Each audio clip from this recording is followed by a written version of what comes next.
سبق نمبر 7 بسم اللہ الرحمن الرحیم نحمدہ ونصلی علی رسولہ الکریم۔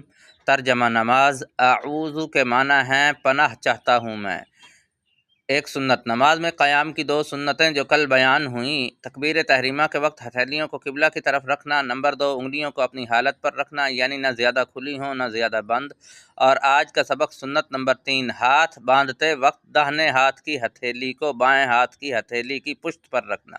ایک کبیرہ گناہ، بڑے بڑے گناہ جن پر سخت عذاب کی وعیدیں آئی ہیں، ان میں سے ایک بڑا گناہ ہے بلا وجہ کسی کو برا بھلا کہنا۔ گناہوں کے نقصانات سے گناہ کا نقصان یہ ہے کہ گناہ سے دل اور جسم میں کمزوری پیدا ہوتی ہے۔ دل پہ کمزوری یہ ہے کہ نیک کاموں کی ہمت گھٹتے گھٹتے بالکل ختم ہو جاتی ہے، اور جسم کیونکہ دل کے تابع ہے اس لیے وہ بھی کمزور ہو جاتا ہے۔ یہی وجہ ہے کہ بظاہر تندرست اور قوی کفار بھی صحابہ کے مقابلے میں ٹھہر نہ سکتے تھے۔